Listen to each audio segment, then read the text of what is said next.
Buenas noches, queridos hermanos. Dios bendiga sus vidas. Estoy muy feliz por poder compartir la palabra de Dios en esta nueva oportunidad. Estamos mirando el libro de Hebreos y atrás quedó el primer capítulo, donde hace referencia el escritor a los oficios que tiene nuestro Señor. Ustedes saben, allí en el capítulo 1 y en el verso 2, hace referencia a que Jesús es profeta, porque es aquel que nos trajo el mensaje. En el mismo capítulo, pero en el verso 3, hace referencia al oficio sacerdotal del Señor, porque Él es el que purifica. Y en el verso 3, pero al final, nos va a marcar el tercer oficio o el tercer aspecto del oficio del Señor, que es ser rey. Y dice la palabra de Dios que Él se sentó a la majestad o en la majestad de las alturas. Sabemos y repetimos, solamente el Señor tiene estos tres oficios. En toda la Biblia absolutamente nadie tiene, excepto el Señor Jesús y Melquisedec, del cual se hace referencia que el Señor es según el orden de Melquisedec. Vamos entonces a leer capítulo 2, tan solo en esta noche, con la ayuda del Señor, 4 versículos, los primeros 4, y vamos a hacerlo juntos. Y dice la palabra de Dios: por tanto, es necesario que con más diligencia atendamos a las cosas que hemos oído, no sea que nos deslicemos. Porque si la palabra dicha por medio de los ángeles fue firme, y toda transgresión y desobediencia recibió justa retribución, ¿cómo escaparemos nosotros si descuidamos una salvación tan grande, la cual, habiendo sido anunciada primeramente por el Señor, nos fue confirmada por los que oyeron? Testificando Dios juntamente con ellos, con señales, con prodigios, con diversos milagros y repartimiento del Espíritu Santo, según su voluntad. Hasta aquí la lectura de la palabra de Dios. El enlace que el escritor hace entre el capítulo 1 y el capítulo 2 está dado por esta que vamos a decir ahora. En el capítulo 1 se nos presenta a Jesús como el unigénito Hijo, el único Hijo de Dios. Luego, en el capítulo 1 va a mostrar también que Jesús es superior a los ángeles. Pero ahora en el capítulo 2 nos va a presentar a Jesús aún en un aspecto superior a los anteriores y lo va a llamar Señor. Y la primera vez que aparece la palabra Señor en el libro de Hebreos es aquí en el capítulo 2 y en el verso 3. Ahora, el capítulo 2 nos pone en sintonía y nos deja ver la relación que hay entre el Señor y la palabra que nosotros hemos recibido. La expresión bíblica que hemos leído es las cosas que hemos oído. Y lo primero que vamos a decir en esta noche es que la revelación cristiana es única.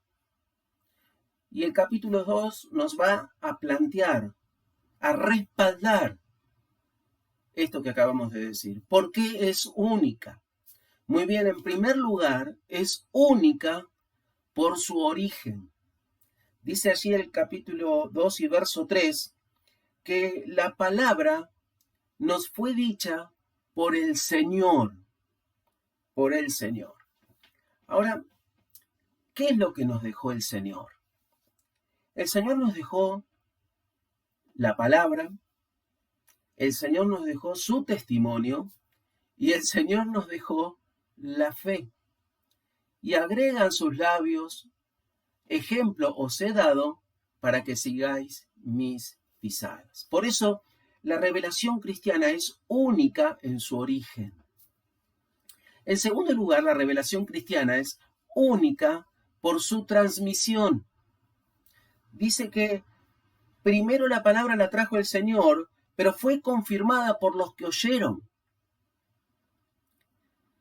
aquellos primeros hermanos que oyeron del Señor, transmitieron a otros. ¿Y qué es lo que han transmitido? Bueno, los que transmiten la palabra, o los que han transmitido la palabra, transmitieron en primer lugar la palabra, valga la redundancia, porque el apóstol Pablo le dice a Timoteo, lo que yo te enseñé, vos lo tenés que enseñar a otros, y estos a otros. Pero la característica de cada uno es que sean fieles. En segundo lugar, el apóstol Pablo dice que los que transmiten la palabra de Dios transmiten el testimonio también. Por eso él puede decir allí en la carta a los Gálatas, sed imitadores de mí, como yo de Cristo. Y en tercer lugar, también los comunicadores de la palabra, los que oyeron, los que nos comunicaron la palabra a través del tiempo, nos han dejado la fe. Y por eso Hebreos capítulo 13, verso 7, dice, consideren la conducta e imiten la fe. Única por su transmisión. En tercer lugar, dice el verso 4, que Dios mismo da testimonio, ¿sí?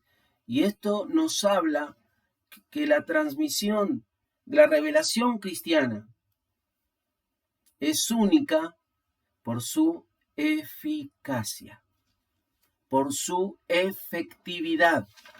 Miremos un poquito en detalle el verso 4. Dice la palabra de Dios, testificando Dios juntamente con ellos. La pregunta es, ¿quiénes son ellos? La respuesta está en el verso 3.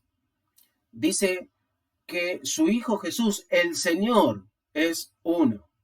Y luego también habla de los que han transmitido la palabra, los que oyeron la palabra y la transmitieron. Ahora, los que oyeron la palabra y transmitieron, ¿cuándo? ¿Ayer u hoy? El apóstol Juan, que fue uno de los primitivos que compartió la palabra, que transmitió la palabra, él dice allí en su primera carta, en el capítulo 1, lo que nosotros oímos, lo que nosotros vimos y lo que nosotros tocamos, palpamos, tocante a la persona del Señor, a su palabra, a su testimonio, a su fe, esto es lo que estamos transmitiendo. La idea es, estamos transmitiendo algo que tenemos la total convicción de que fue así.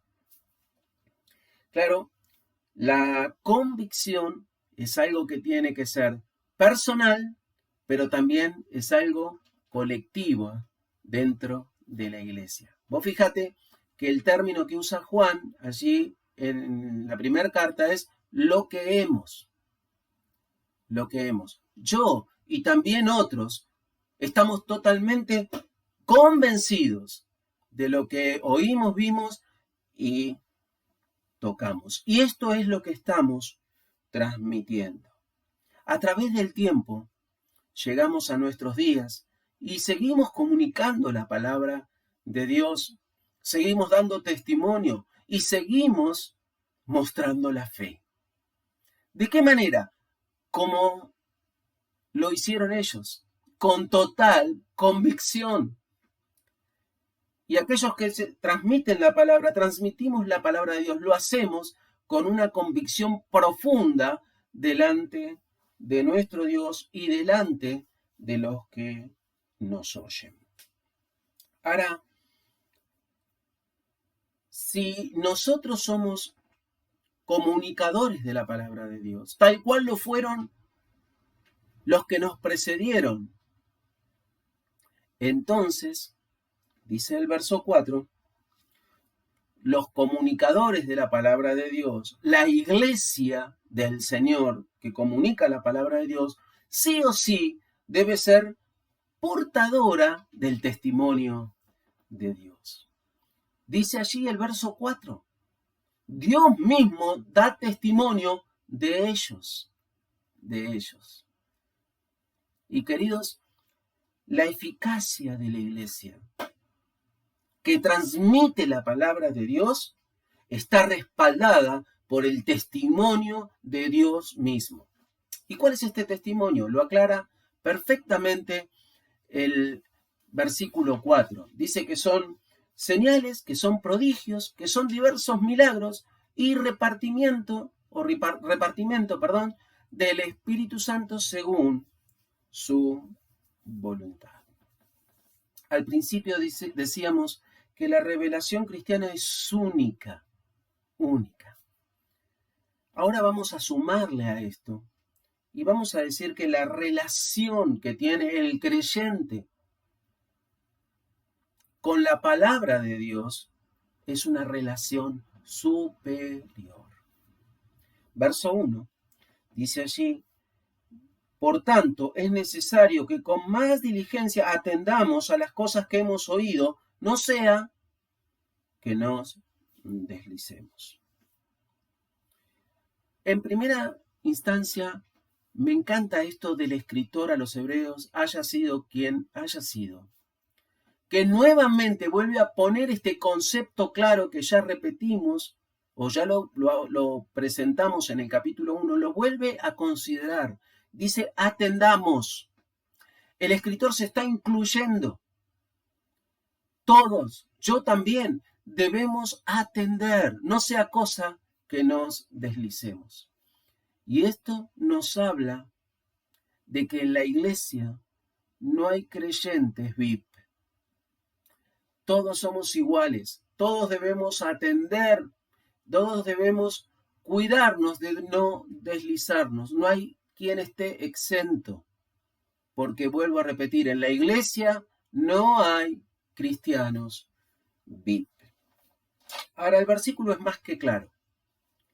Si nos deslizamos, es por falta de atención. Los deslices en la vida cristiana no tienen excusa. Faltó atención. Y la Biblia deja muy claro, a través de todas sus páginas, que el pecado siempre es de cada uno de nosotros. El pecado es siempre personal. Ahora, queridos, podemos conformar una iglesia local donde haya falta de atención, donde el común denominador sean deslices. Las evidencias van a ser palpables. Va a faltar poder, va a faltar salvación y va a faltar el testimonio de Dios. Dios no encuentra geografía para poder dar testimonio. ¿Por qué? Porque hay falta de atención y deslices.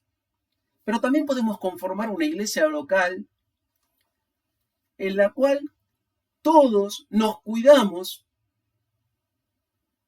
estamos atentos para no deslizarnos. Y allí también se podrán ver los resultados. Habrá poder, será una iglesia donde se manifieste la salvación del Señor y será una iglesia donde se manifieste el testimonio de Dios, donde Dios encuentre ese terreno propicio para poder manifestar su testimonio, sus señales, sus prodigios, sus diversos milagros y la manifestación del Espíritu Santo a través de distintos factores que hacen que uno se pueda sorprender en los caminos de Dios. El testimonio de Dios es algo que era tan común a la iglesia primitiva y es algo que es tan esporádico en la iglesia de hoy. ¿Acaso cambió el mensaje de Dios? No. ¿Acaso el testimonio de Dios se quedó sin milagros y sin prodigios? No. ¿Acaso el Espíritu Santo ya no puede hacer repartimento según su voluntad? No. Queridos, cuando yo consideraba esto, anoté aquí como que Dios nos está diciendo: iglesia, de Munro, estoy dispuesto a seguir dando testimonio. Ustedes estén atentos a no deslizarse. El verso 2 y el verso 3 nos hablan que los ángeles también fueron portadores de palabras, de mensajes, pero eran mensajes que no podían salvar. Pero venido el cumplimiento del tiempo, viene el Señor. Y dice la Escritura aquí en Hebreos que Él trajo un mensaje, que es un mensaje que sí puede salvar. Y es el mensaje al cual nosotros hemos creído y el cual nosotros comunicamos a otro. ¿Qué nos está diciendo aquí? Hemos recibido una salvación tan grande. Estemos atentos para no deslizarnos. No porque la salvación se pierda, pero sí lo que podemos perder son los beneficios terrenales y los beneficios celestiales que esta salvación tan grande proporciona a todos aquellos que hemos creído en el Señor. Iglesia de Munro, Dios nos está diciendo en estos 4 versículos: he comenzado a mostrar mi testimonio en medio de ustedes. Ustedes estén atentos y no deslicen. Y sabemos muy bien que si nosotros cumplimos, Dios va a cumplir, porque Él cumple, porque Él es fiel. A nuestro Dios sea la gloria, la bendición de la palabra de Dios sobre la vida de todos nosotros. Gracias, y que Dios esté concediéndoles todo su bien a cada uno de ustedes.